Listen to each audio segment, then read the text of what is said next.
Assalamualaikum warahmatullahi wabarakatuh. Waalaikumsalam warahmatullahi wabarakatuh. Alhamdulillahirabbil alamin. Wabihi nasta'in ala umri dunya wadin. Wassalatu wassalamu ala asrofil anbiya'i wal mursalin wa ala alihi washabihi ajmain. Amma ba'du. Rasul Kampes. Ibu-ibu sareng bapak-bapak anu kusim kuring dipihormat, hayu urang sami-sami pujatkeun puja sinaring puji ka Allah Subhanahu wa taala anu dina mantena masihan ka urang nikmat iman, Islam sareng nikmat sehat. Hilap oge sholawat sinaring salam hayu urang sami-sami panjatkeun ka junjungan alam nabiyana wa habibana Muhammad Sallallahu alaihi wasallam. Wargana para sahabatna teu hilap ka tabiin tabiatna sareng urang salaku umatna anu tumut ka ajaran mantena.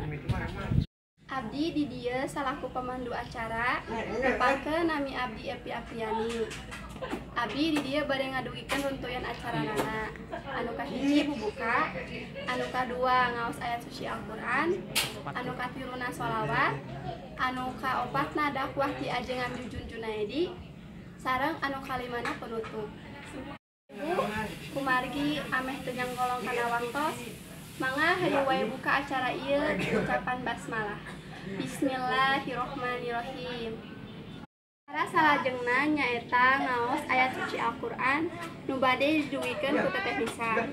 Mangga ka Teteh Nisa waktu sareng tempat ku abdi dipersilakeun. Cara anu katilu ayeuna nyaeta ngaoskeun sholawat anu bade didugikeun ku Asyakir. Mangga ka Asyakir waktu sareng tempat ku abdi dipersilahkeun. Cara anu kaopat nyaeta acara anu ku alurang diantos-antos.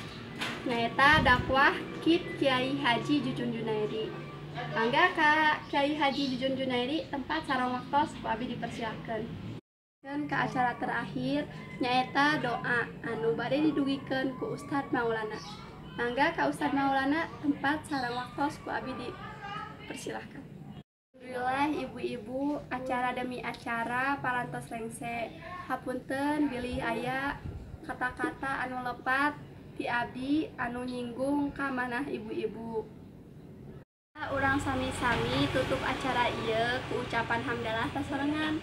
Alhamdulillahirabbil alamin. Hidayah. Wassalamualaikum warahmatullahi wabarakatuh. Waalaikumsalam warahmatullahi wabarakatuh.